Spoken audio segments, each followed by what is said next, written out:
The twins rose out of the river mist like a pair of squat, watching eyes. Evening had settled over the green fork, turning the water to dull iron and painting the sky in bands of bruised purple and fading gold. Torches guttered along the stone bridge that bound the two towers together, their flames wavering in the breeze that carried the sour reek of mudflats, hoarse sweat, and too many men encamped in one place. Robb Stark rode at the head of his column, gray cloak snapping behind him, the carved direwolf's head on his brooch darkened by road dust. Gray wind padded a little ahead of his horse, weaving between the pickets and outriders, hackles half raised as if he did not like the smell of the place. Robb could not blame him. Even from the road, he could feel the twins staring down, judging.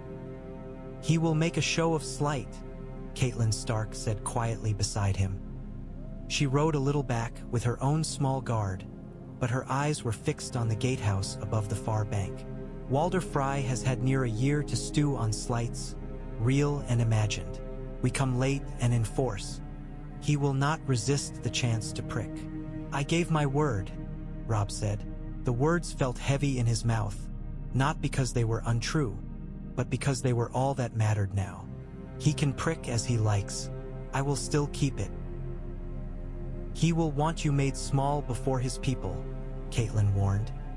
"He will remind you that you come to him needing his bridge, not the other way around.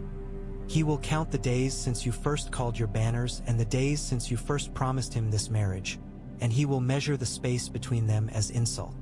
"Let him count," Robb said. He looked again at the twins, at the banners hanging limp in the still air.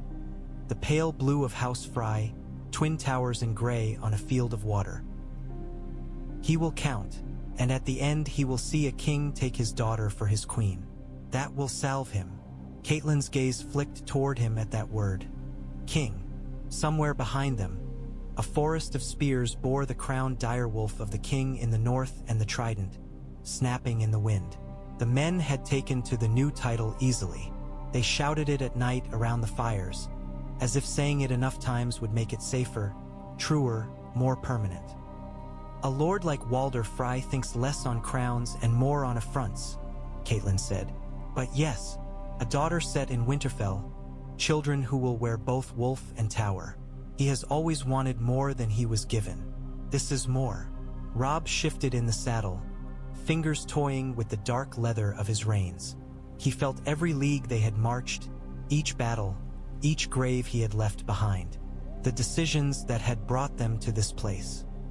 Marching south, seizing the crossing, calling his banners after his father's death, pressed in on him like unseen hands.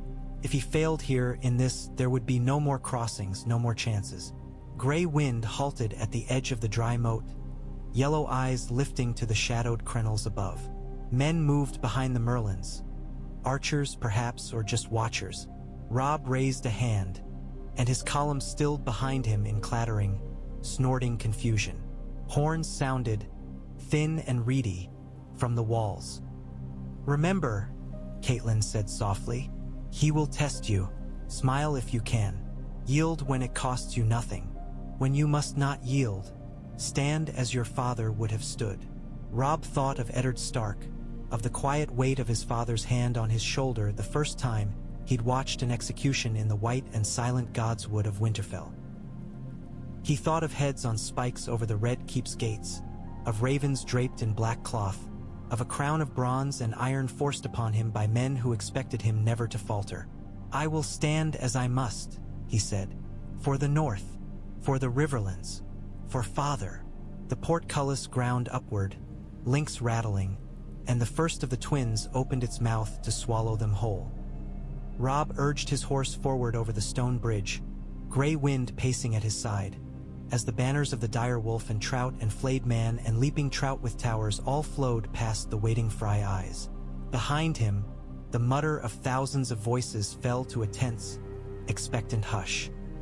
The young wolf rode to meet the Lord of the Crossing, a king going to swear an oath he had never truly considered breaking, and the river wind tugged at him like a hand insisting that this step mattered more than any charge he had ever led. The hall inside the eastern tower was all long shadows and low ceilings, beams blackened by smoke. The air smelled of old rushes, stale ale, and too many bodies pressed together in one place for too many years. High on his chair beneath the twin-towered banner sat Lord Walder Frey, skin like yellow parchment stretched over bone, a spotted hand resting on the carved arm of the seat as if he needed it to hold him upright. He did not rise when Robb Stark entered. He did not incline his head. His pale eyes were sharp and wet, like a rat peering from a crack in a wall. "So," Lord Walder said, his voice thin but carrying, "the king in the north comes crawling back to my door, with an army, with banners, with his mother. What a pretty sight." The room was full of Freys. Sons lean and fleshy, grandsons gawky, daughters draped along the benches in tired finery. The wives took pride of place near the dais, each marked by her years and the sharpness of her gaze. Somewhere among them all, Robb knew, was one who would be his. Catelyn stepped forward, her posture straight, her voice even. "Lord Walder, we thank you for receiving us." "You should," Walder Frey said. "You should indeed. Do you know how many days have passed since you took my bridge, boy?" His watery eyes flicked to Robb, ignoring Catelyn's careful courtesy. "Do you know how many letters I've had? How many rumors I've heard? Robb Stark calls his banners. Robb Stark rides to war. Robb Stark wins this battle, that battle. I had to hear it all, and all the while, the lord whose men bled on my bridge could not be troubled to keep his word." A murmur went through the hall. Robb felt every eye on him, every Frey waiting for him to flinch or fumble. Grey Wind's ears twitched. The direwolf's low growl vibrated through the stone floor under Robb's boots. "I do know how long, my lord," Robb said. His voice came out steady, though his heart hammered. "Too long. I came when I could, as soon as I could. You deserved more haste from me. I can only give you honesty now, and the oath I promised. I am here to take a Frey maid to wife, as agreed." Walder Frey's lips twitched, not quite a smile. "Honest," he says. "Ha, what is an honest king? Something new. I wonder if it will prove worth the trouble." "Your bridge made my victories possible," Robb said. "Every lord in the north knows it. When they drink my health, they drink yours too. Do they?" Walder's voice cracked.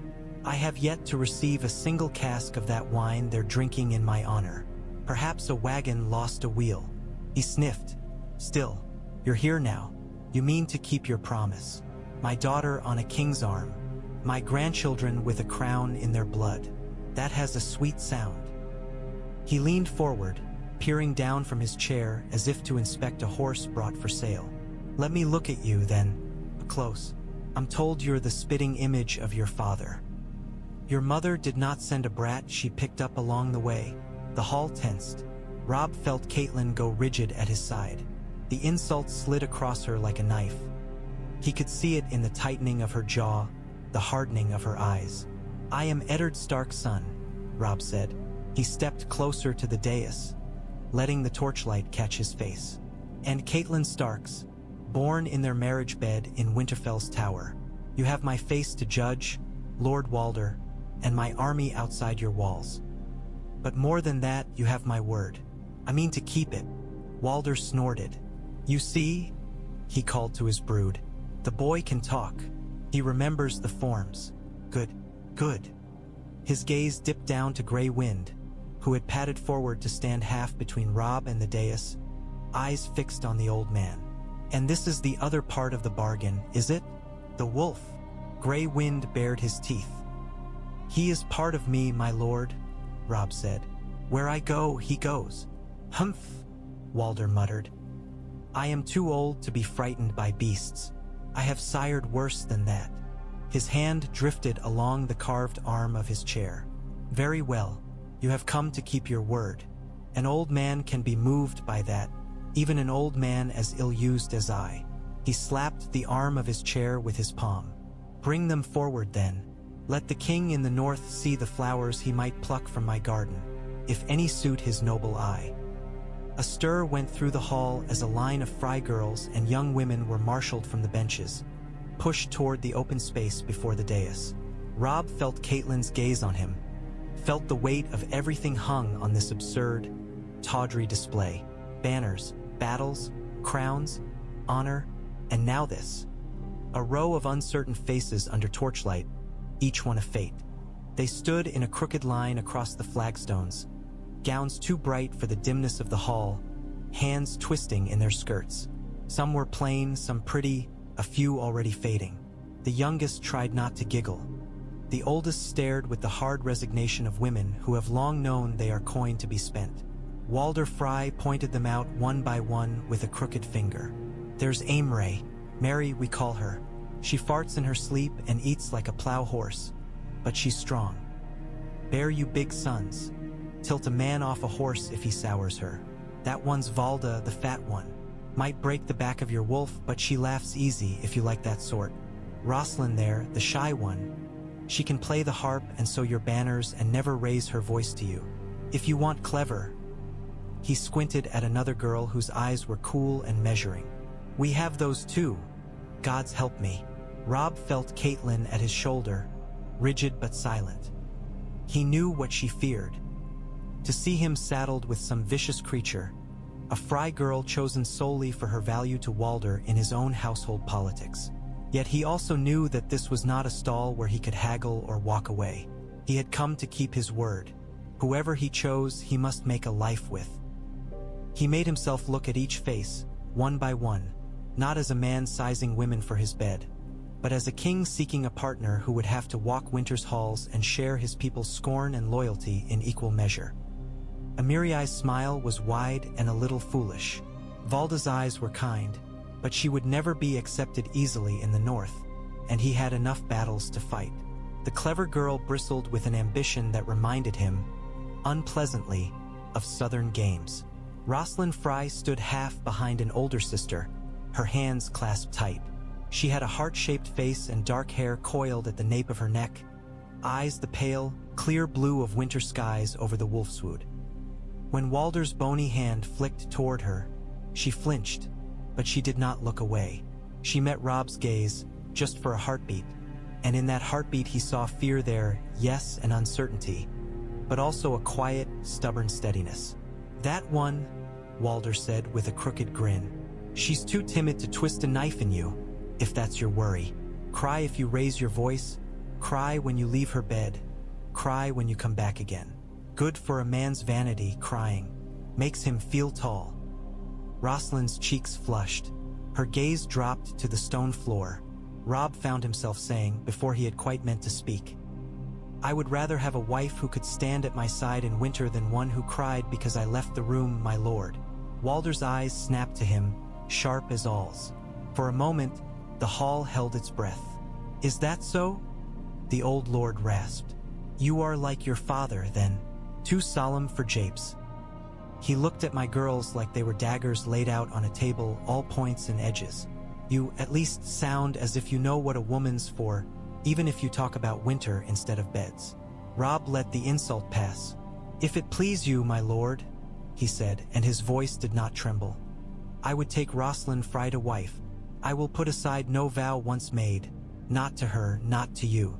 The North and the Trident will know her as their queen. A murmur ran through the Freys, like wind in a field of tall grass. Some faces lit with calculation, others with envy. Roslin's head jerked up, eyes wide. Caitlin's breath caught beside him, and when he glanced at her, he saw surprise there, and something like relief. Roslin did not look cruel or smug or grasping.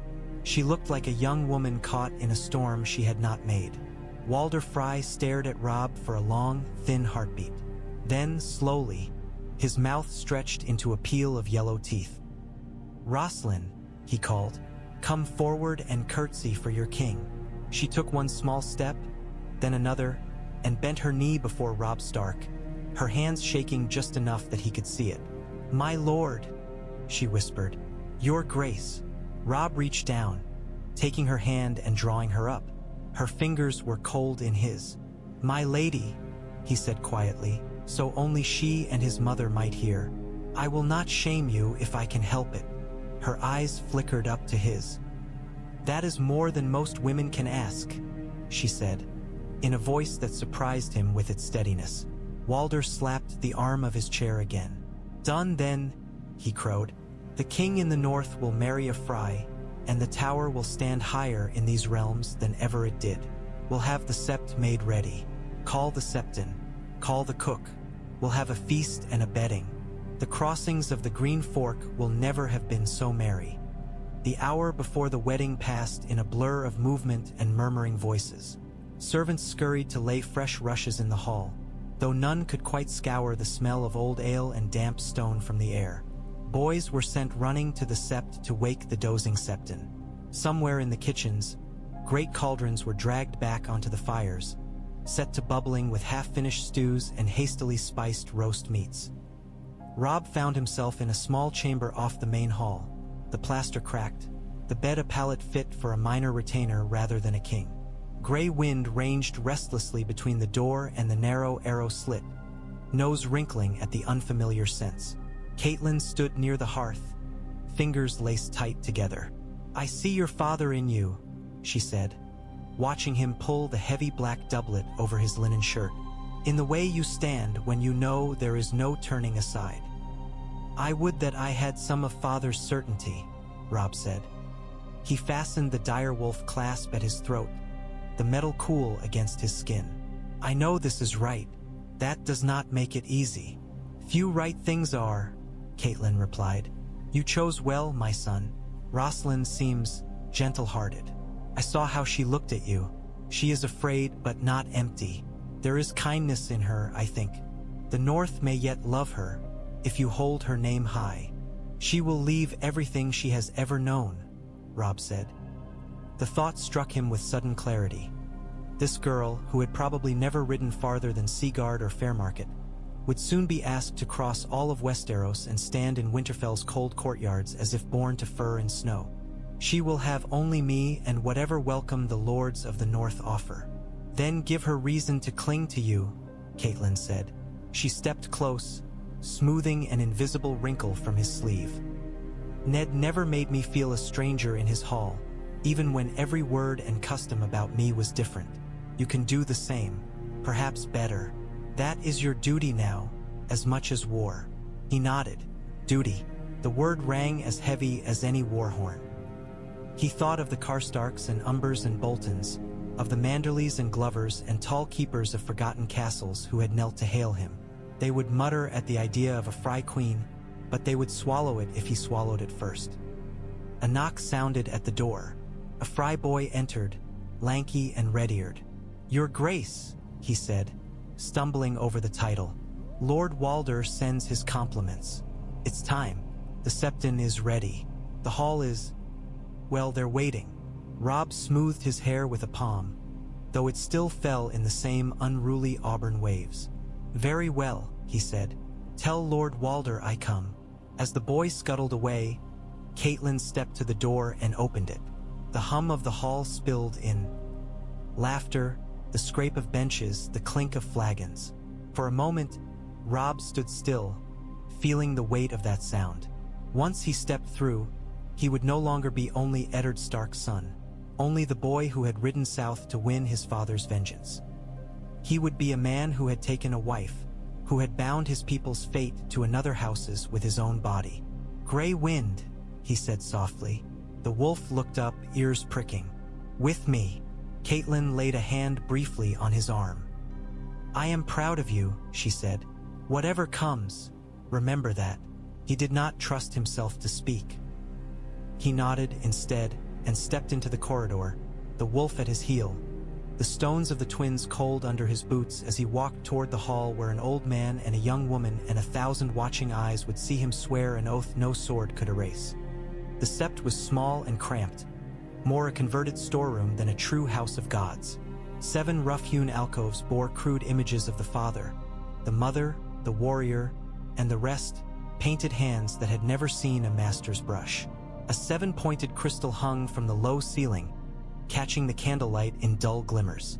Someone had draped fresh garlands and ribbons where they could, but no amount of color could hide the age and narrowness of the space. Robb stood before the crude altar with Roslin at his side. Her hand rested on his arm, light as a whisper. Up close, he could smell the faintest trace of some floral water in her hair, a clean scent that fought against the press of unwashed bodies and wax smoke. Her gown was pale blue silk, too fine for this place, the Frey tower stitched at the hem and sleeves in silver thread. She had donned a bridal cloak of the same hue, edged in fur too thin to pass for northern. Behind them, the crowd filled every inch of the September Freys pushed close, craning for a better view, their whispers rising and falling like the susurrus of a restless river. The northern lords and river lords stood together, a block of wool and mail and leather, wariness in their faces. Robb caught the eye of great John Umber, who grinned, showing broken teeth, and slapped his own chest as if to say, "You chose, now stand to it." Ser Helman Tallheart looked solemn. Galbart Glover's mouth was a flat line. Caitlin stood a little apart, hands folded, her Tully blue and stark gray cloak marking her as both river and north. Brynden Tully loomed at her shoulder, his eyes sweeping the room with a veteran's cold assessment. The Septon's voice droned through the words of the ceremony, thin and reedy. Robb listened, but the syllables flowed over and around him without finding a purchase.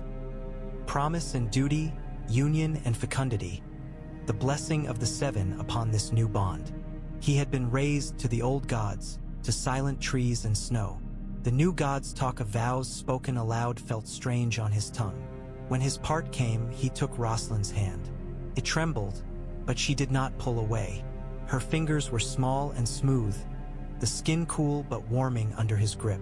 The Septon looked between them, his bald head shining with sweat. "Do you swear?" the man asked. "Before the seven who are one, to take this woman, Roslin of House Frey, into your care and protection? To honor her, to keep her, to raise sons and daughters by her, to share all Earth's burdens and all its joys?" Robb thought of Winterfell's godswood, of the red leaves and the carved face of the heart tree, watching. He thought of his father kneeling beneath those branches, silent, the words of oaths never meant for other ears. He imagined that face now, the weeping red eyes glaring at him across all these leagues. "I swear it," he said. His voice did not shake. "By the gods I know, and by the gods you name, I swear it." The Septon nodded, seemingly satisfied. He turned to Roslin. "And do you swear, before the seven who are one, to take this man, Robb of House Stark, into your bed and board? To honor him, obey him, and bear him trueborn children?" Roslin's throat worked once. Her eyes flicked up to Robb's, then down again. I swear it," she said. Her voice was soft, but the words were clear. "By the gods I know, and by the gods he names, I swear it." The Septon made the sign of the seven-pointed star in the air. "Then in the sight of gods and men, I proclaim you man and wife. Let there be feasting and other joys." His mouth creased in a brief, nervous smile. A cheer went up, ragged at first, then gathering strength. The Freys shouted loudest, their voices laced with triumph as much as celebration. Northern voices joined in, gruffer, more measured. Somewhere in the press, a piper struck up a tune, thin and reedy but jaunty enough for men half-drunk already on the prospect of free ale. Robb leaned down and brushed his lips lightly across Roslin's brow. Her lashes fluttered. When he drew back, she looked up at him properly for the first time, a flicker of something like curiosity stirring behind her shyness. "It is done," he murmured. There was no joy in him yet, but there was a strange, fragile peace. The sword was sheathed. The promise had been made flesh. "We will make the rest of it as we can." Roslin swallowed and nodded. "Thank you, Your Grace," she said. "Robb," he corrected her, too quickly. "When it is just us." The corner of her mouth twitched, almost a smile. "Robb, then," she whispered. If the sept had felt cramped, the hall now felt like the belly of some vast, gluttonous beast. Torches flared in their iron sconces, fighting against the smoky gloom. The tables groaned under platters of roast mutton and beef, trenchers piled high with onions and turnips swimming in grease, loaves of rough bread still warm from the oven. Casks had been dragged out from wherever Walder Frey kept his better ale and wine hidden, their contents already flowing freely into waiting cups. Robb sat at the high table, in the seat of honor beside Roslin. Walder Frey dwarfed them both, hunched in his chair at the center, picking meat from his teeth with a scrimshaw pick. Catelyn sat on Robb's other side, her face carefully schooled, eyes scanning the hall as much as the food before her. Grey Wind lurked just behind Robb's chair, a silent shadow that parted servants like a knife slit in a curtain. "Eat, boy," Walder wheezed, as a serving girl placed a trencher before Robb. "You'll need your strength. Wedding nights take it out of a man, or so I recall. It's been a time since I had one myself." He cackled at his own jest, spraying little flecks of meat. Robb forced a smile and picked up his knife. He carved a bite from the roast, though his appetite felt distant, like something remembered from another life. Roslin took smaller bites, hands neat, eyes rarely straying from her plate unless Walder addressed her.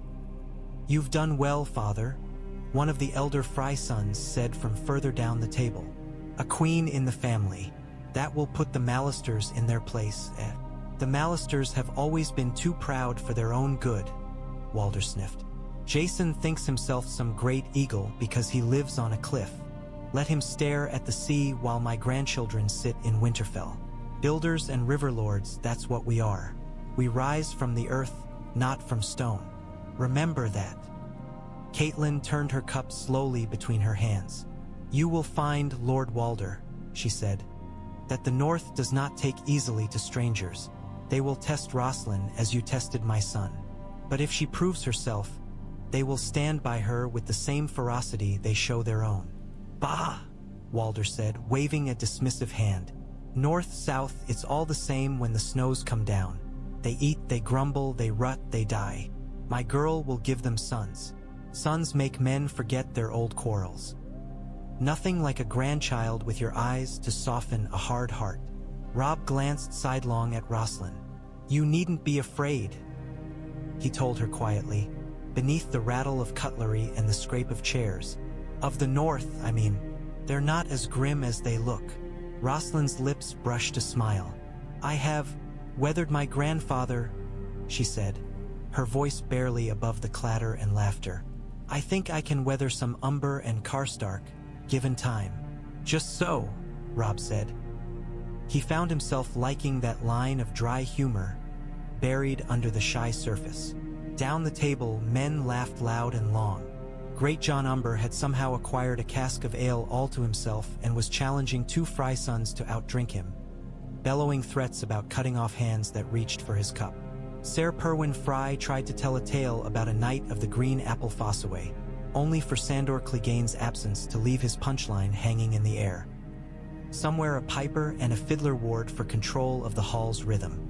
Robb let the noise wash over him. This, too, was part of ruling. Not just the clash of steel and the drawing of battle lines, but the long, messy business of tying men's fates together with meat and song and drunken boasting. His marriage to Roslin was a knot at the center of that tangle. The Freys would fight harder for a king who had taken one of their own to bed. The river lords, seeing the crossing bound fast, would have fewer excuses to hesitate. The North would grumble, then adapt. He lifted his cup when toasts were called, shouted when the hall shouted, smiled when he caught his mother's gaze. Once, he glanced down to see Grey Wind's yellow eyes on him, steady and unblinking, as if the wolf knew this was a different kind of battle, one no teeth could win. It was after the second course, when the first casks of wine were running low and the ale had been flowing long enough to slur tongues, that someone shouted for the bedding. It began as a chant at the Frey tables, a drumbeat of fists on wood. "To the bed! To the bed! To the bed with the king and his maid." Laughter followed, coarse and eager. A Frey boy jumped onto a bench, flushed and wild-eyed, waving his cup as if it were a sword. "To the bed!" he cried. "Let's see if the wolf is as fierce out of his armor as in it." Robb felt heat rise in his face. He had known this would come. It was custom, and custom weighed heavy, especially here, where Walder Frey clung to every old form like armor. Still, knowing and facing were different things. For a heartbeat, The hall seemed to tilt around him, faces blurring under the torchlight. Caitlyn's hand caught his sleeve under the table. Her grip was firm, steadying. When he glanced at her, she nodded once, a small, tight gesture. "You knew you chose this. Endure it." Walder Frey cackled, slapping his hand on the table. "Aye, strip him, strip her. Let's see what the North calls a king and what the crossing sends him to warm his bed." The roar that answered left no room for refusal. Frey lads swarmed toward the high table, half feigning deference, half already reaching. Northern men joined them, laughing, swept up in the tide. Robb stood before they could drag him, shrugging off the first fumbling hands. "I can walk," he said, and forced a grin. "Save your strength for dances and dawn." That got a laugh. It was easier, somehow, to let them take his cloak, to feel rough hands pluck at his belt and tug at his boots, when he gave them that much willingly. They hoisted him up then, despite his protests, a tangle of arms and shoulders, carrying him like a sack of grain above their heads. "Careful," Great John boomed. "Drop him, and we all have to go back to calling some Southron whelp our king." The hall howled with mirth. Robb caught flashes as he was borne along. Caitlyn's face, tight but composed, Bryndon's raised brow, Walder's wheezing laughter, gray wind pacing below, lips peeled back in a silent snarl, kept in check only by a hand on the scruff from one Stark man-at-arms who knew better than to let the wolf loose in such chaos. On the other side of the table, a gaggle of Frey women descended upon Roslin. They plucked at her gown with shrieks and giggles, tugging at laces, loosing ribbons. For all the noise, there was a practiced air to it, as if they had played this role many times before. Sisters and cousins pushing a girl toward womanhood in a flurry of hands and laughter. Roslin's cheeks burned crimson, but Robb saw, just before she disappeared into the swarm, that she was smiling, if only a little. A cousin whispered in her ear, and she bit her lip, nodding, her eyes flicking once, quickly, to Robb above the crowd as if to say, "At least we suffer this foolishness together." They carried him through corridors that smelled of damp stone and old rushes, singing as they went. The words of the song were obscene, but the tune was merry. Robb laughed despite himself when one of the Drummond men tried to fit his own name into the lyrics and failed. A bannerman he scarcely knew slapped his bare shoulder. "Never you fret, your grace," the man crowed. "First time for everything. The second's always easier." Robb shook his head, but some of the tightness in his chest eased. This, too, was part of what he had chosen. Not a private vow beneath a tree, but a public role that others would fill with their own customs and expectations. He could not pick and choose only the solemn parts. They tumbled him, half-clad, into a chamber that smelled of fresh linen over old must. A narrow bed had been hastily stuffed with straw and covered in newly aired sheets. Candles guttered in iron holders on the walls. Outside, the hall's howl echoed faintly through stone. "On the bed with you," Great John bellowed from the doorway, boisterous and red-faced. "We'll leave you something to work with, never fear." A moment later, the women swept in with Roslin, trailing laughter like a cloak. Her gown hung crooked, hair tumbling loose from its careful braids. Bare shoulders gleamed palely in the candlelight. Someone had pressed a wreath of wilting flowers onto her head. It sat askew. The sight of her, disheveled and unresolved, struck Robb with a sudden rush of tenderness that surprised him. "Good night, your graces," a younger Frey woman called in a sing-song voice, ushering the others out. "We expect good news in 9 months." The door slammed. A bolt rasped into place from the other side.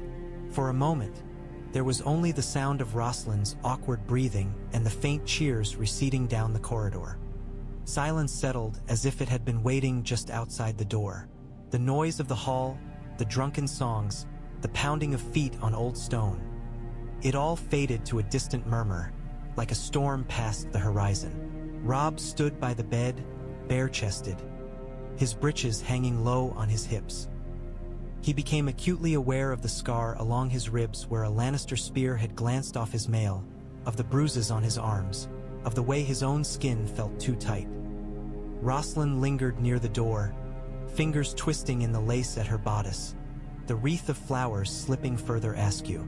I can remove it," she said suddenly, her voice small in the candlelit chamber. "The rest of the gown, I mean, if you turn away." Robb blinked, then understood. "You needn't," he stopped himself. There was no kind way to finish that sentence. Needn't be shy, needn't be modest, needn't be anything but what custom demanded. He had to choose his path with as much care here as on a battlefield.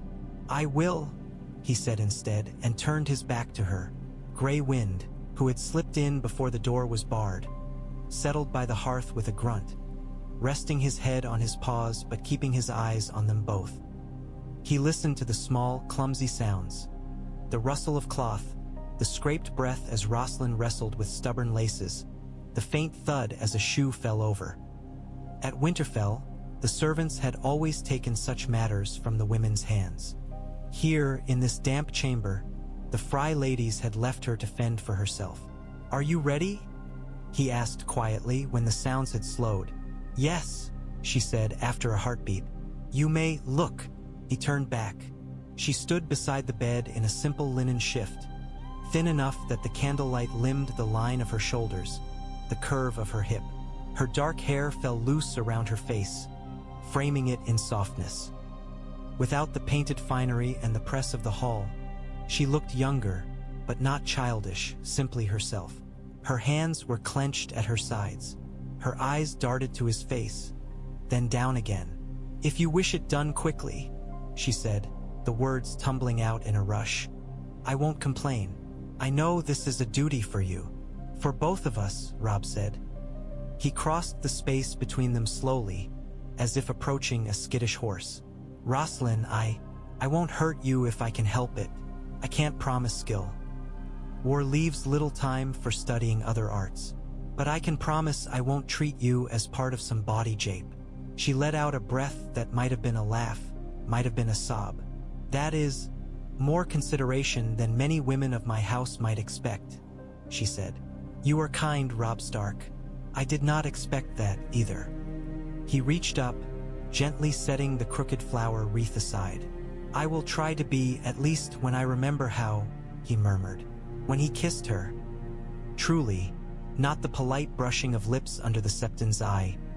It was soft, tentative, like the first step onto a frozen pond whose thickness you did not yet know. She stiffened for a heartbeat, then relaxed, her hands rising to rest lightly on his chest. In that small, narrow moment, as candle wax dripped and Grey Wind huffed in his sleep, Robb allowed himself to forget, just briefly, the ravens and the maps and the looming shapes of enemy banners. He was a young man with a young wife, awkward and uncertain in equal measure. The future was a blur of battlefields and cold halls, but this, at least, he could face with gentleness. "Tell me if I hurt you," he said. She nodded, swallowing. "Tell me if I do something foolish," she replied. I did not think. "We will learn it between us," he said, and for the first time that day, the weight in his chest dulled to something like hope. Gray light seeped into the chamber, turning the rough-plastered walls the color of old milk. The candles had burned down to stubs, little puddles of hardened wax gluing them to their holders. The air smelled of spent tallow, sweat, and the faint sweetness of crushed flowers from the wreath abandoned on the floor. Robb sat on the edge of the bed, bent over his boots. The leather creaked softly as he pulled them on. Muscles he had barely noticed during the hours of the night now ached in familiar ways. A knot between his shoulders from too many days in the saddle, a stiffness in his sword arm. The newness was elsewhere, in the warmth against his back where Roslin's body had lain, in the slow, measured breathing that had lulled him to a deeper sleep than he'd known in weeks.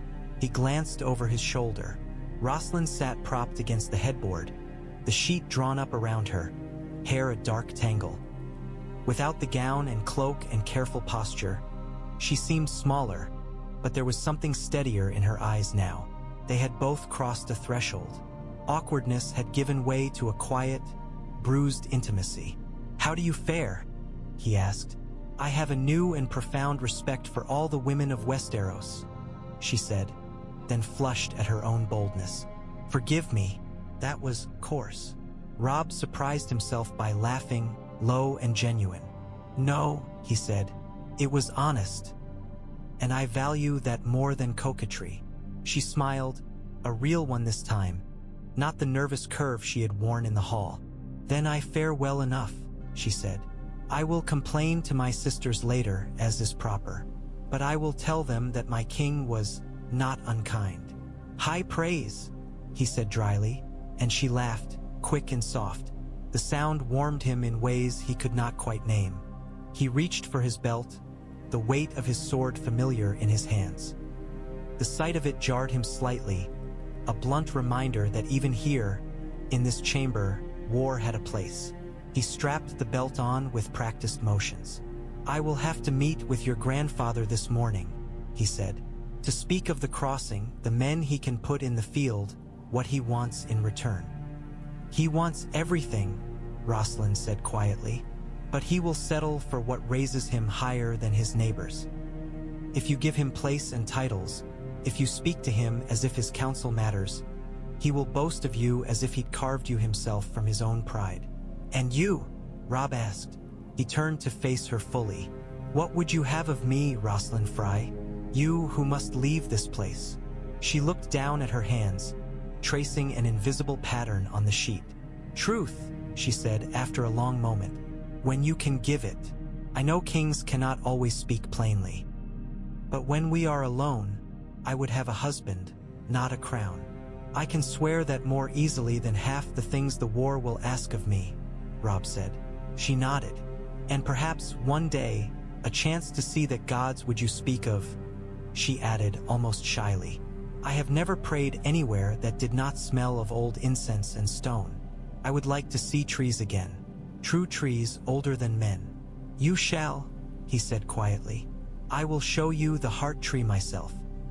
Gray Wind huffed and pushed himself up, stretching, claws clicking softly on the stone. He padded over to Robb and nudged his hand with a cold nose. The wolf's gaze flicked to Roslin, then back, as if to remind him of all the tangled loyalties now bound up in this room. A rap at the door broke the brief stillness. "Your Grace," came a muffled voice, "Lord Walder bids you break your fast with him and the lords. There is talk of banners and bridges." "Of course there is," Robb thought. He squared his shoulders. "Tell him I will join him shortly." Roslin tightened the sheet around herself, eyes searching his face. "Go," she said. "They will want their king. I will begin to make myself a queen, I suppose, in whatever small ways I can." "You already have," he said. "You faced last night with more courage than many men show in battle." Color touched her cheeks again. "Go, before flattery becomes another of your weapons," she chided gently. He bent and brushed a kiss against her brow. Then he rose, opened the door, and stepped back into the chill corridors of the twins. The warmth of the chamber followed him only as far as the next corner, where the draft from some unseen crack stole it away. Ahead, he could already hear the murmur of men's voices, the clatter of trenchers, the weighty words of lords plotting the courses of rivers and war. The hall at morning was a duller, more honest thing. The torches burned lower, revealing the grime in the corners. The rushes had not yet been changed, and the smell of stale ale and vomit clung stubbornly to the air. Men nursed cups of watered wine and chewed at yesterday's bread with less enthusiasm. A few sprawled on benches where they had fallen, snoring faintly. Walder Frey, however, sat upright and sharp-eyed on his chair, as if the night had refreshed him instead of wearying. Before him, the trestle table bore not only platters of cold meat and hard cheese, but a scattering of stained parchment. A rough map of the Riverlands lay pinned by a knife, its edges curling. Robb took his seat beside him, Caitlin to his other side, Brynden looming nearby. The nearest Frey sons leaned in, eager and tense. "Ah," Walder said, his gaze sliding over Robb with unseemly satisfaction. "The bridegroom joins us. Slept well, did you?" "My girl did not come running back to her father's halls weeping and torn, so I must assume you acquitted yourself adequately." Robb refused to rise to the bait. Roslin bears herself with honor, he said evenly. You have a granddaughter to be proud of, my lord. Walder snorted, but there was a flicker of something like pleased surprise in his eyes. Aye, she is a good girl, too good for most of my brood. You will find, King Robb, that a man who sires so many must accept that some of his seed will grow straight and some crooked. The trick is knowing how to use each. Just so, Robb said. He gestured toward the map. You sent for me to speak of that, I think, of how straight and crooked branches might be bent toward our common cause. Walder's tongue flicked over his teeth. Common cause, he repeated. A fine phrase. You are my good son now, boy. That gives you certain rights in my hall. It also lays certain duties on you. You do not simply take my granddaughter and ride away.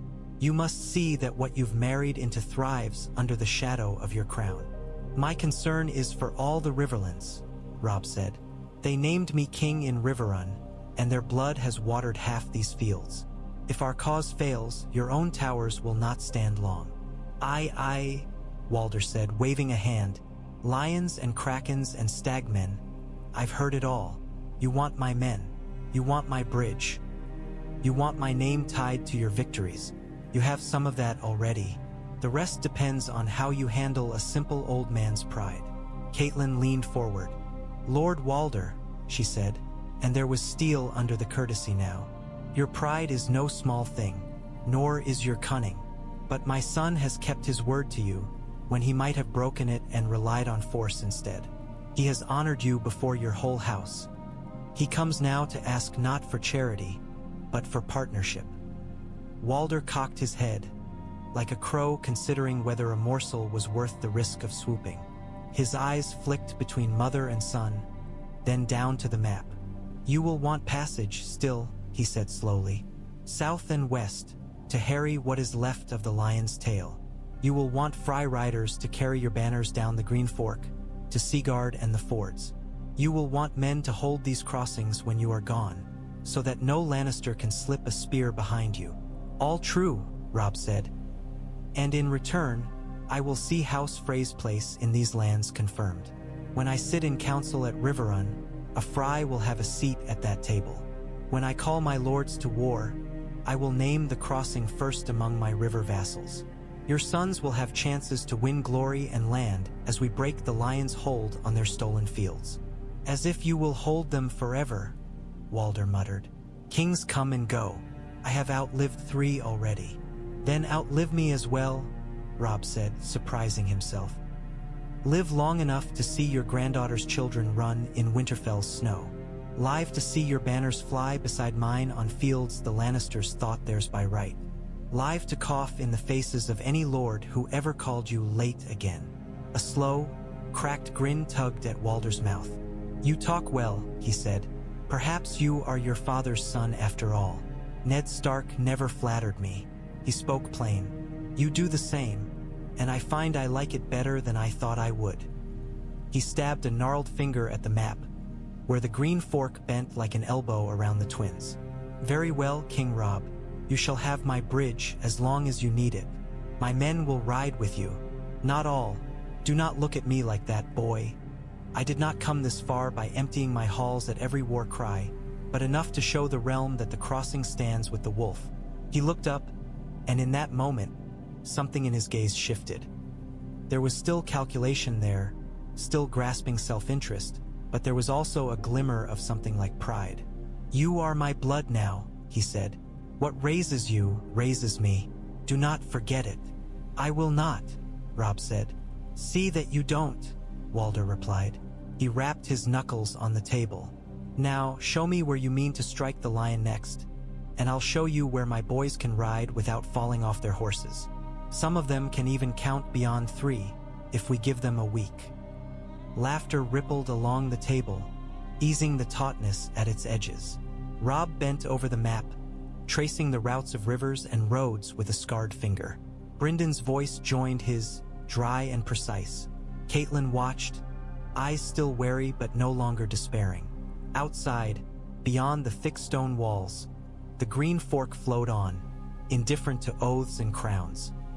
But in the smoky hall of the twins, A king and a petty lord wove their fates together with ink and promises, setting in motion marches and battles yet to come. The wolf's oath had been spoken and sealed, and now the work of making it mean something in the hard world had begun. Dawn came thin and colorless, a smear of pale light over the river mists that clung to the green fork. The twins woke with it, not gracefully, but with groans and curses and the clang of iron on iron as men dragged themselves from bedroll to harness. From the eastern rampart, Robb Stark watched the courtyard seethe. Horses stamped and snorted, their breath steaming in the chill air as grooms tightened girths and checked hooves. Men-at-arms shuffled into line, hauling on breastplates and mail, buckling belts, shouting for missing gauntlets. Wagons creaked as teamsters checked their loads. Sacks of barley and oats, barrels of salt beef, crates of arrows, tents bundled in rough canvas. Two banners dominated the chaos above it all. The gray dire wolf of House Stark snapped and cracked in the breeze, its jaws open in a silent snarl. Beside it flew the pale blue of House Frey, twin towers rising on a field of water. The two sigils wrestled with the wind as if unsure whether they meant to stand together or tear each other down. Ugly, isn't it? Walder Frey rasped at his elbow. The old lord leaned heavily on the crenellation, his breath misting faintly. All that noise, all that confusion. You'd think men had never marched to war before. They've done it too often, Robb said. Below, he saw Great John Umber cuff a Frey spearman who had strayed into the wrong file, then haul him back upright with a roar that might have been laughter. It's the going home they rarely see. Walder's lips peeled back in something that might have been a smile. Listen to the boy king speak of home, when he's barely left his own. You're learning, at least. Robb ignored the jape. His eyes tracked a column of riders forming near the inner gate.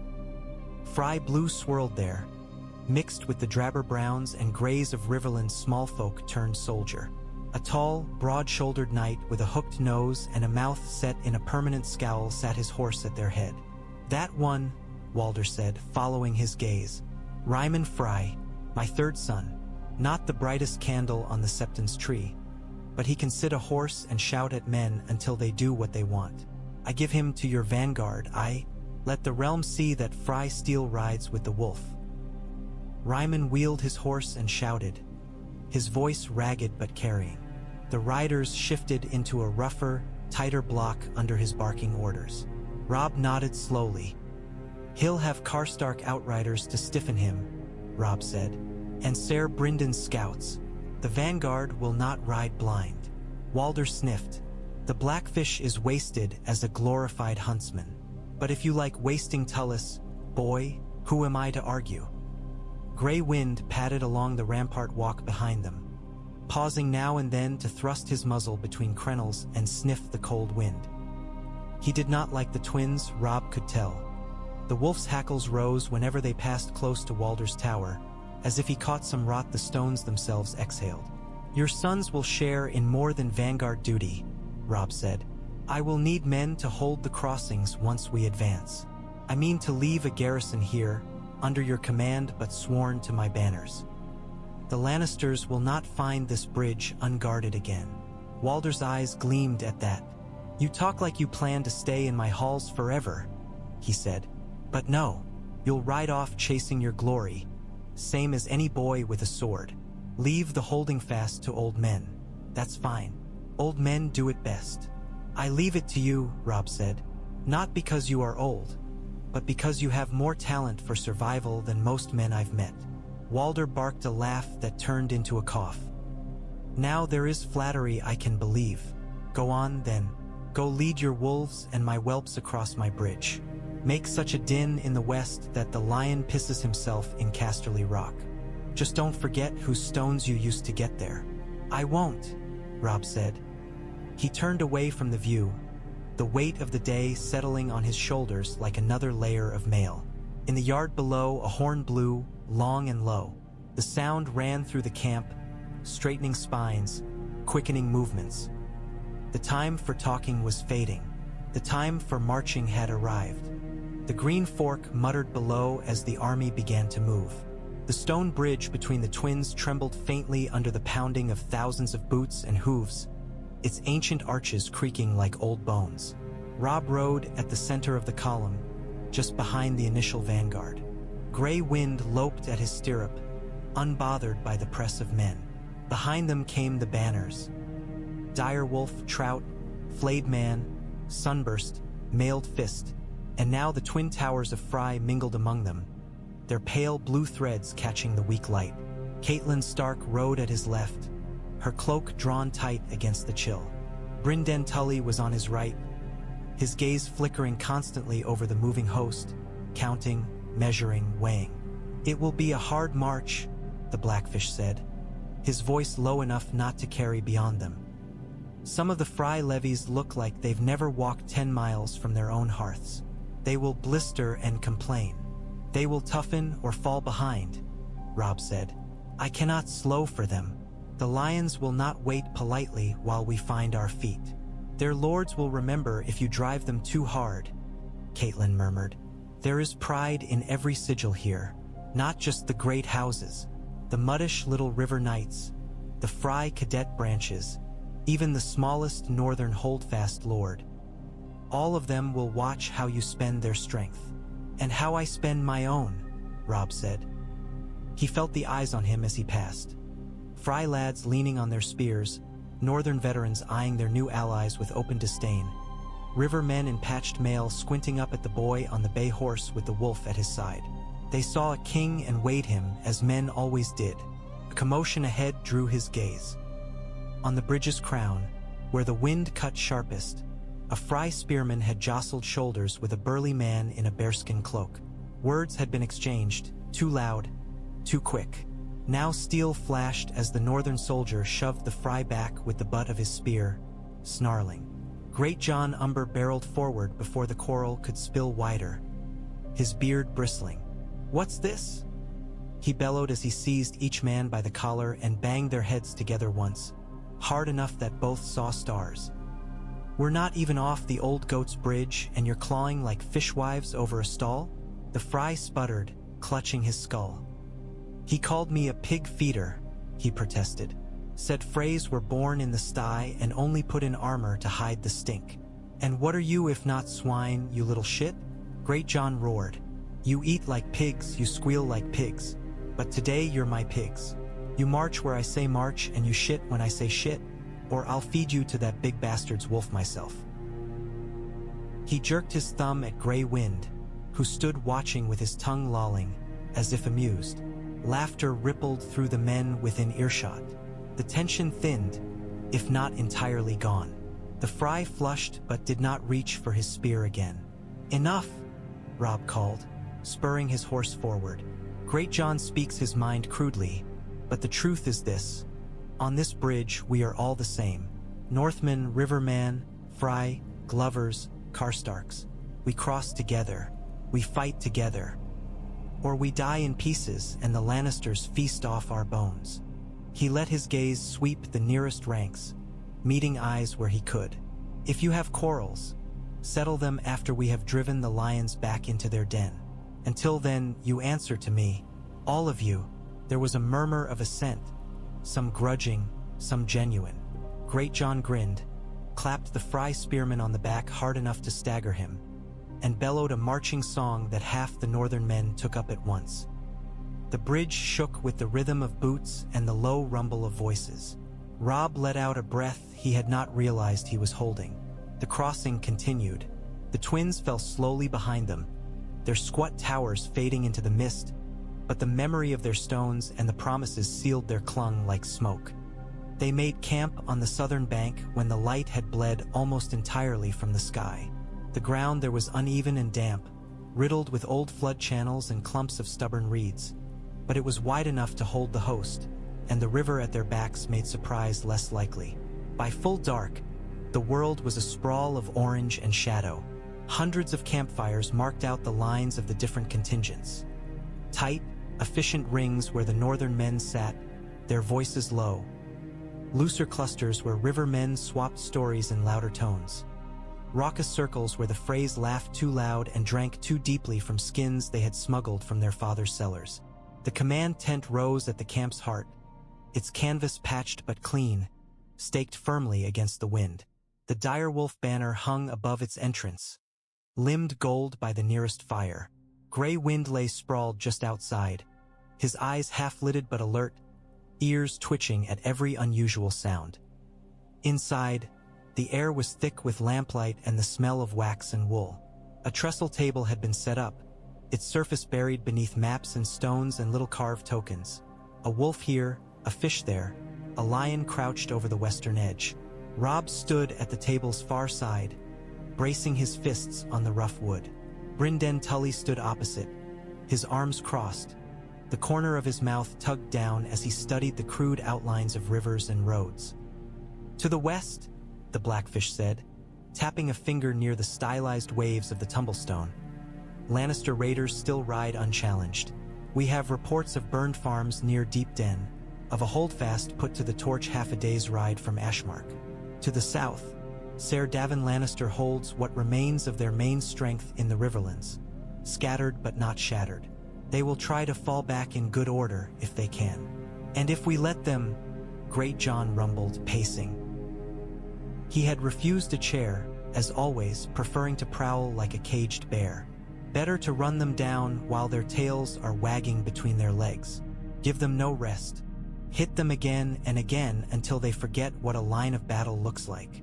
Not all of us ride like Umbers, Roose Bolton observed quietly from his corner.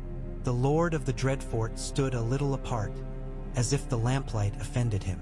His pale eyes seemed almost colorless in the dimness. Some of us must also hold ground. Spread your strength too thin across the west, and you invite them to slip behind you. Robb looked up from the map. We will not scatter ourselves chasing every raiding party, he said. But neither will we sit and let them pillage unchallenged. We march first for the nearest Lannister concentration, the force encamped near the stone mill, where they've been harrying the fords. Break them, and the smaller bands will lose their shelter and their discipline. Aye, Brynden said. Strike hard at their spine, and the ribs follow. One of the Frey sons, Perwyn, slight and dark-haired, with a thoughtful cast to his features that set him apart from his louder brothers, cleared his throat. If I may, your grace, he ventured. We know these roads as well as any. Better, in some cases. Our father has sent riders all along the Green Fork in years past to count tolls and keep the peace. There are lesser paths, side tracks, that might let a swift force move unseen. Brynden's brows lifted a fraction. You speak of the old smuggler's way through the willows. Perwyn nodded. It runs parallel to the main road for a time, then cuts across the marshy ground here. He reached for a bit of charcoal and scratched a thin, curving line across the map. Hard to march a full host along it, but a strong raiding party could use it to get around the lion's flank. Greatjon's grin showed teeth. Listen to this one. A Frey with a notion that doesn't involve counting his own fingers. The world is full of wonders. Perwyn's ears flushed, but he did not back away. Robb watched him, noting the steadiness in his eyes, the way his hand did not shake as he marked the map. We'll use it, Robb said. Not with half our strength, but give me 200 good horse. Umber, Karstark, Frey, and River Knights, and we can fall on the Lannister camp from an angle they won't expect. Brynden nodded slowly. Risky, but clean. If they panic, their line at the mill will crumble when your main force presses. And if they don't panic, Roose murmured, your raiding party will be cut to pieces before the rest can come to their aid. Then we choose riders who won't panic either, Robb said. His gaze swept the faces around the table, the grizzled scars and youthful arrogance, the patchwork of houses and loyalties. We choose men who understand why we're here, not just for vengeance, but to break the lion's hold so thoroughly that he cannot lunge back at us. Catelyn watched from a stool by the tent wall, saying little, her hands folded in her lap. In the lamplight, the lines around her eyes seemed deeper. She had seen councils like this before, Robb knew, though from the side of Eddard Stark, not their son. He wondered if she compared them, if she weighed his choices against his father's ghosts. Send word to Ryman Frey, Robb said at last. I want his riders ready before dawn, and let Great John and Lord Karstark know they'll be leading the flanking party. If lions are to be surprised in their sleep, better they wake to umber roars. After the council broke and the tent emptied of maps and quarrels, the camp's noise settled into a different rhythm. The laughter was lower, the boasts softer. Men curled beneath cloaks, swords close to hand. Somewhere, a piper tried to coax a mournful tune from a tired instrument, and was met with half-hearted hisses from nearby bedrolls. Robb found Roslin near a smaller fire, on the edge of the camp where the ground turned to scrub and the river smell grew stronger. She sat on a rough-cut log, her hands outstretched to the flames, a cloak drawn around her shoulders. One of her Frey cousins hovered a little way off, pretending to be absorbed in the task of checking saddles. "You should be in a tent," Robb said as he approached. Gray wind patted ahead of him, nose twitching as he took in the scent of Frey wool and river mud. Roslin looked up, then smiled faintly. "I have been in a tent," she said. "All day. The air there feels old already. Out here, at least, it smells of something new." Robb sank down beside her on the log. The fire popped as a knot of sap boiled and burst. "New," he repeated. "You may be the only soul in this camp who thinks this march smells of anything but old blood and older grudges. Then I am glad to be of some use," she said dryly. Gray wind settled at their feet, his head coming to rest near Roslin's boots. She eyed him warily at first, then daringly let her fingers brush his fur. When he did not flinch or bite, she stroked more firmly, feeling the dense, coarse texture. "He is warmer than a feather bed," she murmured, "and less likely to be stolen." "Don't be too sure," Robb said. "Half the men would give their shield arms to have a beast like him, and the other half fear him," Roslin said. "They look at him and see wildness they cannot leash. My grandfather says that is why your house has always made people uneasy. You bring your gods and your beasts to their stone keeps and remind them that there were forests here before their walls." Robb glanced at her, surprised. "Your grandfather says that?" "He says many things," she replied, "most of them crude. But sometimes, when he forgets he is speaking to a granddaughter and not a bannerman, he lets slip what he truly thinks." She hesitated. "He thinks you are dangerous because you believe your honor means something. Men like him understand cruelty and guile. Honor confuses them." "That is not entirely reassuring," Robb said. "No," Roslin agreed, "but it means he proceeds carefully. He will not strike unless he thinks he can be sure." Robb did not answer at once. He watched the flames dance, the way they chewed at the ends of the wood and turned solid substance into smoke and ash. They reminded him of war, bright and consuming, leaving little but charred memories behind. "You've grown up in these crossings," he said at last. "You know these people, not just your grandfather, but your uncles, cousins, sworn swords. If there are Freys I should trust more than others, tell me their names." Roslin tilted her head, thinking. The firelight painted her face in shifting golds and shadows, softening the sharpness of her Frey features. "Perwyn Frey," she said. "You saw him at council. He thinks before he speaks. He is not cruel. He does not enjoy making others squirm as some of our house do." Her mouth tightened. "Avoid trusting Black Walder Frey unless you must. He is clever, but he has a taste for hurt. He will follow the strongest wind, not any oath." "Black Walder," Robb repeated, filing the name away. "I've seen him. He watches everything and says little." "Exactly," Roslin said. "Ryman Frey is brash and thinks himself a knight out of a song. He can fight, but he can also blunder. Best kept where others can watch him. Lothar Frey is lame, but not in his wits. He keeps father's accounts. He will keep his own as well, tallying slights and favors." "And you?" Robb asked half in jest. "How should I account for you, Roslin Frey?" She looked back into the fire. As a woman who has always been told what her worth is, and now finds herself somewhere she might measure differently, she said, "I do not know yet what that sum will be. But I would like it to be more than a name on a marriage contract. You are already more, he said quietly. She glanced at him, startled. Gray wind snorted softly and shifted, as if uncomfortable with the sentiment. Roslin's fingers drifted to the wolf's fur again, perhaps to give them both something else to focus on. Then let me earn it, she said. If my knowledge of my own house can keep you from some misstep, I will give it. If my presence can smooth tempers among river lords who resent our towers, I will stand beside you and smile until my cheeks ache. Robb felt a sudden surge of gratitude so sharp it almost hurt. For all the host around them, for all the lords jostling for position, here sat the one ally he had bound himself to for life, offering him quiet weapons his swords could not forge. Then we face this crossing together, he said. Not just the river, but everything on its far bank. Roslin nodded. Wolves and Freys, she murmured. Dangerous things, crossings. The world was still mostly dark when the raiding party formed up. Only a faint paling along the eastern horizon hinted at morning to come. The air cut like glass in the lungs. Frost etched delicate patterns along the edges of saddles and helm rims. 200 riders waited just beyond the camp's outer ring of fires. Hoofs stamped, bits clinked, leather creaked. The horses knew something of what was coming.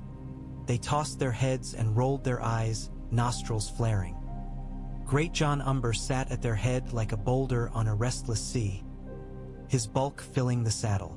His great sword leaned against his thigh, the hilt wrapped in worn leather that had seen a dozen campaigns. Beside him, Lord Rickard Karstark was a tall, gray ghost, his long face more pinched than usual in the cold. Perwyn Frey was the third point of that triangle, his blue surcoat flapping around him as he shifted in the saddle.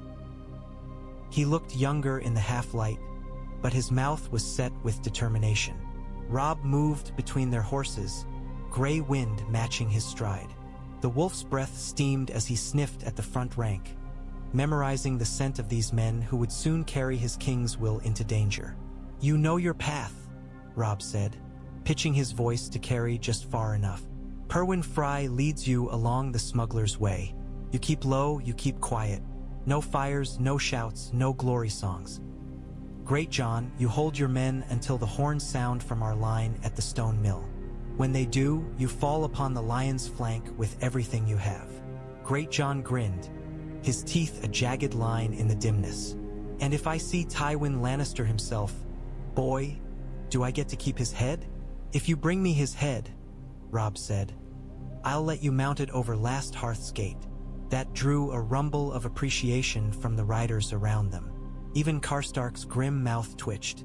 Robb sobered. If the Lannisters break and run, you do not chase them more than a mile beyond their camp. You are there to break them, not to vanish into the west. Remember that. Great John snorted. You're starting to sound like your mother, boy. Always do not, and remember, trust us to know when enough is enough. Trust, but bind. Roose Bolton's cool voice drifted from where he sat his thinner, pale horse at the rear. That is a king's task. Robb ignored him. He reached up instead and clasped Gretchen's forearm, then Karstark's, then Perwyn's. Ride hard, he said. Come back if you can. If you cannot, let every lion who lifts blade against you pay dearly for the right. Perwyn nodded sharply. We'll bring you a camp in ruins, your grace, he said. Or at least no lions sleeping easy. With that, he turned his horse, lifting his hand.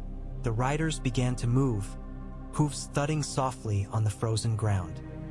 They slipped past the last smoldering campfires and into the murk of the waking world, banners furled to avoid catching the light, steel wrapped in rags to keep it from clinking.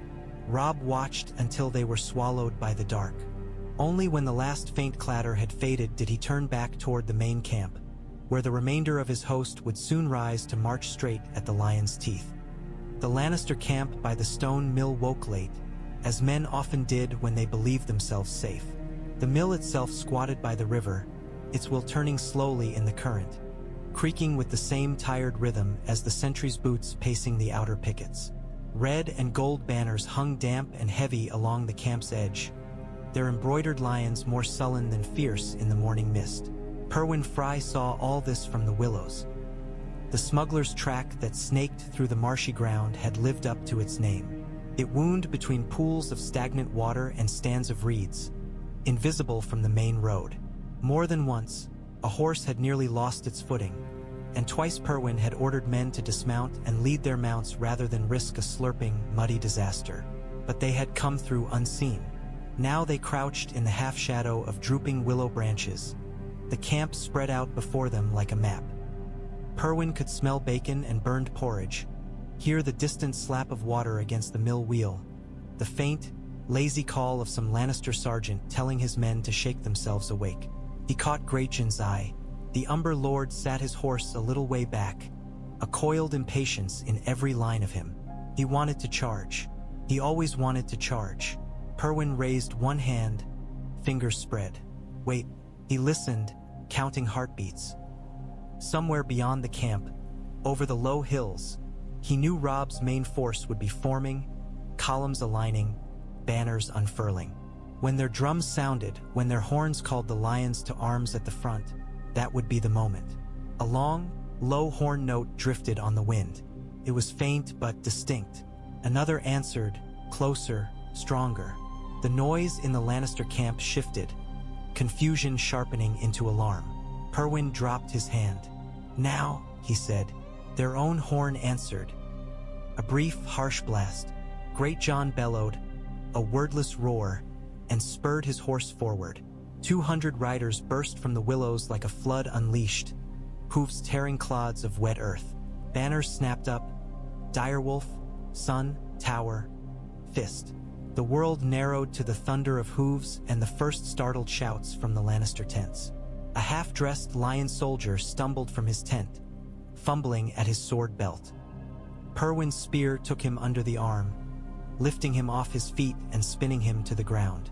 A Frey rider to his left crashed into a cook fire, sending sparks and boiling porridge flying. A northern knight cut down a trumpeter before the man could raise his horn.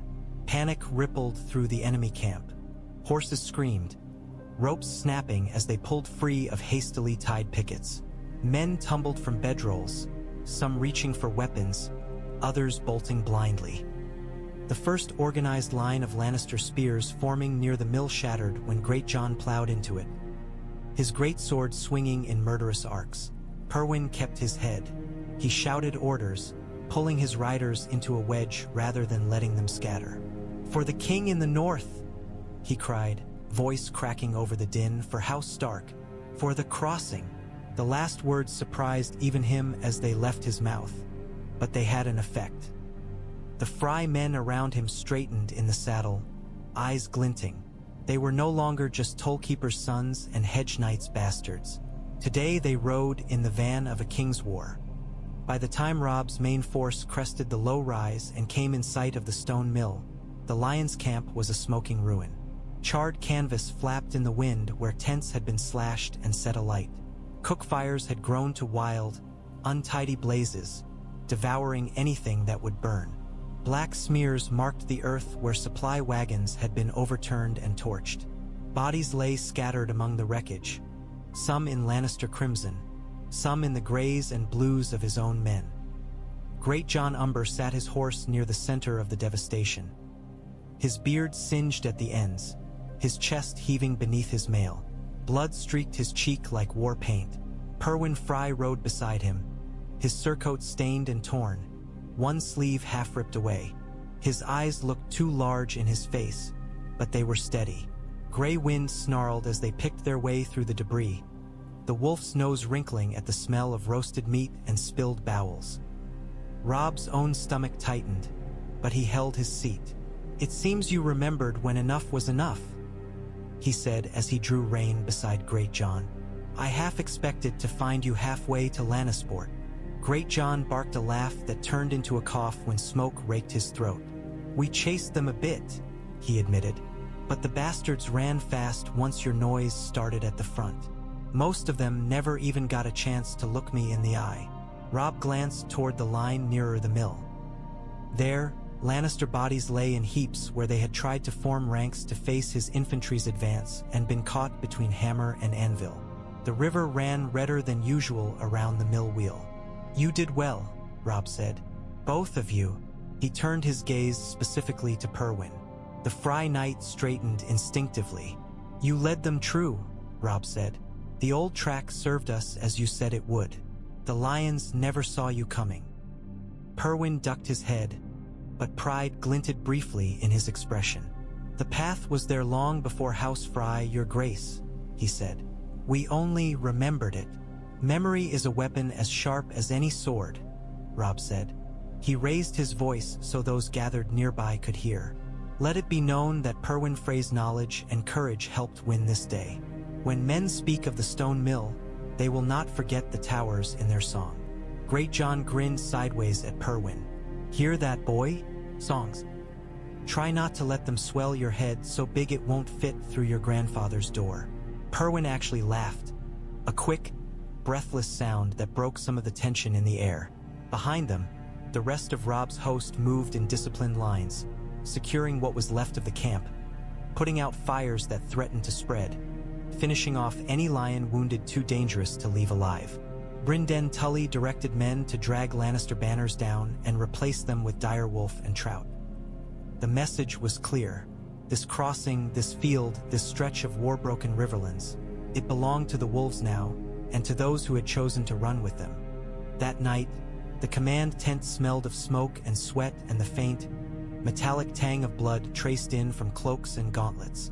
The victory at the stone mill had cost them, but not ruinously. More importantly, it had shaken the Lannister hold on that stretch of the river. Robb traced the new lines on the map with a fingertip. "They'll fall back toward the Tumblestone," he said. "We've broken their forward camp. The next strong point is here." He tapped a small square marking a fortified in that guarded a crossing. "From there, they can either retreat toward the Golden Tooth or attempt to link up with Daven Lannister's forces further south." "They'll try for the Golden Tooth," Brynden said. "Without it, the road to the Western Heartlands lies open. Tywin Lannister will not yield that ground lightly." "Then we do not give him the chance to recover," Robb said. "We strike before word from the stone mill can reach him." Roose Bolton's voice slid into the conversation like a knife. "The further west we press, the longer our lines grow," he said. "Supply, messages, wounded, they all must travel further through hostile country. A bold thrust now may gain you empty victories, but if your men starve on the march, you will have traded lions for crows." "We'll not starve," Great John growled. "Not while there are Lannister storehouses to empty, and small folk fields to strip bare?" Catelyn's voice cut across his. She stood near the tent flap, arms folded, her expression cool. "We did not come south to become raiders little better than Ironborn." Robb looked up, meeting her eyes. "We take what we must from the lion's holdings," he said. "Not from the farmers who have no say in which banner flies over them. If we seize food from their barns, we pay in kind. Grain from our own stores, or promissory notes to be honored when this war ends." "You are certain it will end?" Roose asked mildly. "It must," Robb said. "And when it does, I would like something left standing that is not a burned field and a memory of wolves." Perwyn Frey shifted his weight. "Our house has storehouses at Fairmarket," he said. "If the Golden Tooth campaign stretches our lines, we can send barges downriver with extra grain and salted meat. The crossing has always traded in such things. Trade is just another kind of campaign." Catelyn's gaze flicked to him, measuring. "And in return?" she asked.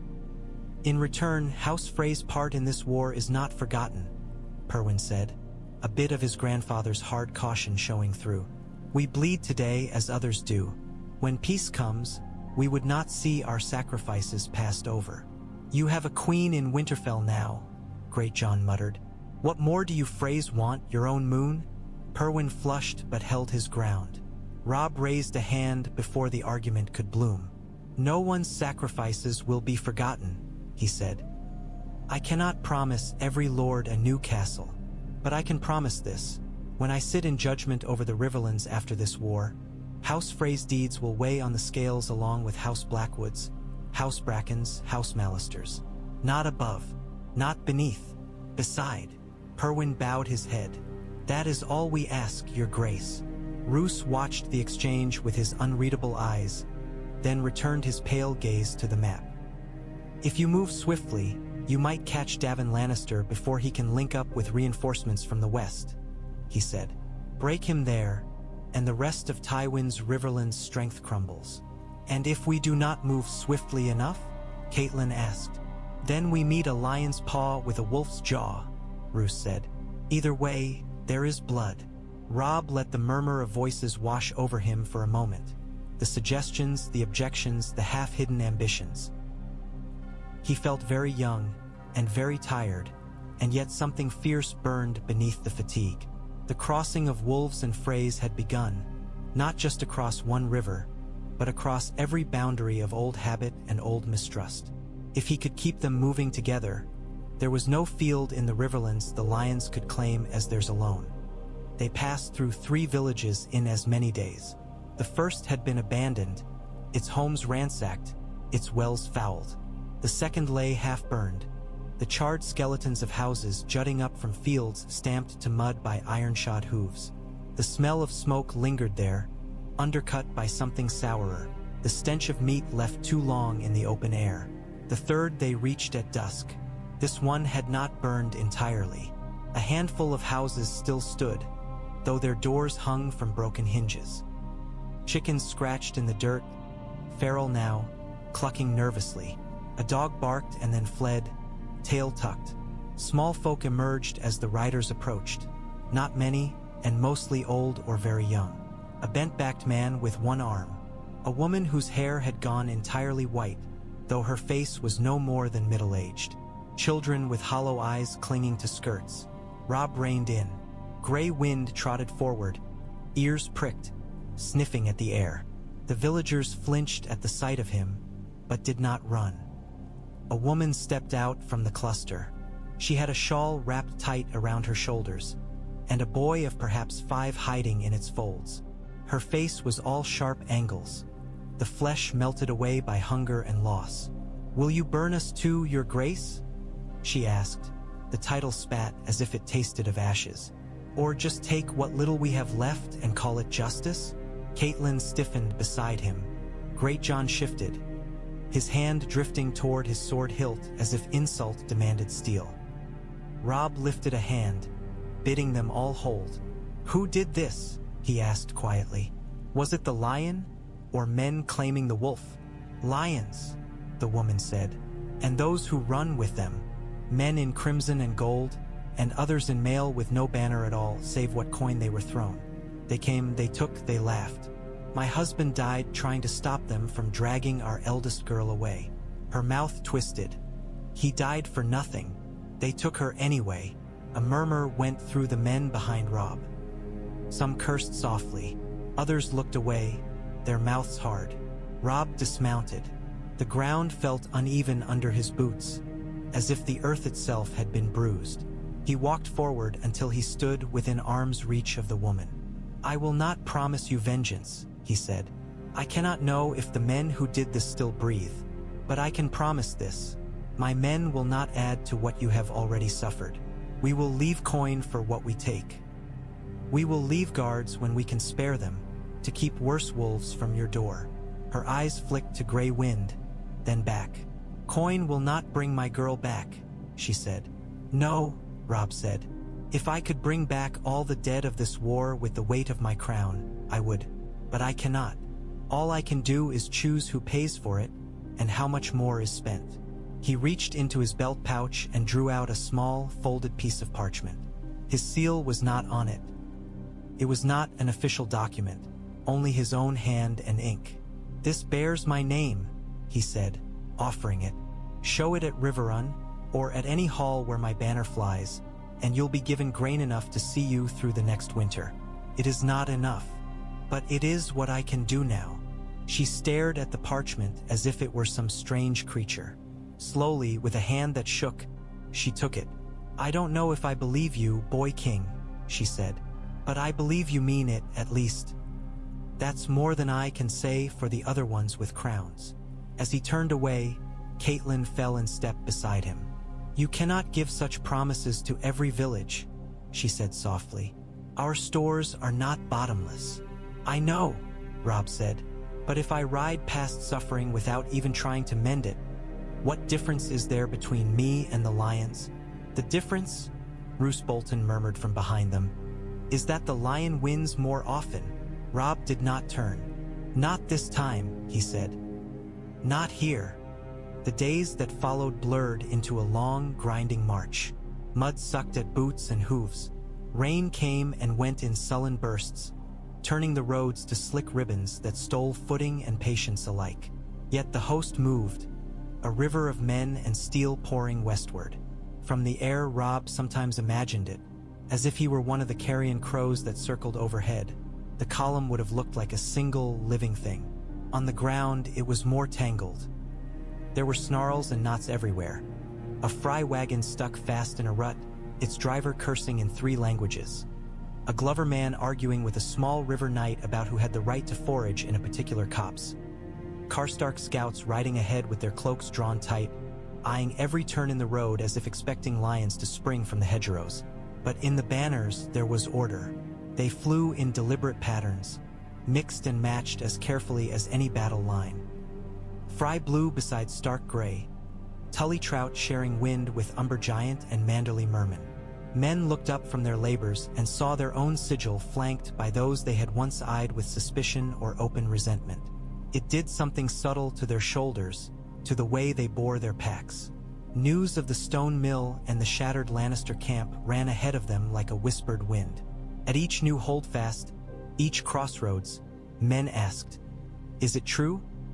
Did the boy king really fall on the lions from 2 sides at once? Did Frey riders truly lead the way?" The answers shifted with the telling, but the shape remained. The wolves were crossing more than rivers now. Robb rode at the column's head with Brynden Tully, Caitlin, Roose Bolton, and a shifting escort of northern and river lords. Gray wind paced at his side, sometimes darting ahead to scatter a clump of curious children, sometimes falling back to snap at a laggard mule. On a rise above the road, he reined in and turned in the saddle.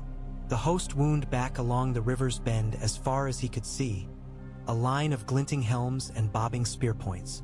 Smoke still drifted from a Lannister way station they had taken and emptied that morning. Stark men now stood watch atop its walls. "This is what they'll remember," Brynden said at his side. "Not every skirmish, not every hard choice in some smoky tent. They'll remember the sight of you at the head of all this, moving like weather they cannot stop." "And if I falter?" Robb asked quietly. "Then they will remember that too," Caitlin said. "All the more reason not to." He thought of the twins behind them, of Walder Frey chuckling in his cold hall, of Roslin watching the river from some narrow window, wondering what news would come with the next raven. He thought of Perwyn riding somewhere in the middle ranks, of Greatjon's booming laugh, of Roose's quiet, cutting words. The crossing of wolves and Freys was not a thing of a day, or a single stone bridge. It was this, a host that should have fractured under the weight of its own mistrust, still moving in more or less the same direction because a king had knelt to his own word and taken a Frey bride instead of following his heart. Robb straightened in the saddle. He raised his hand, and the column behind him adjusted its pace, its shape, like a great beast responding to its rider's touch. Gray wind threw back his head and howled, a long, low note that rolled out over the fields. Men looked up. Some smiled, some shivered. "Forward," Robb Stark said, his voice carrying down the line. "We've more crossings yet before this war is done."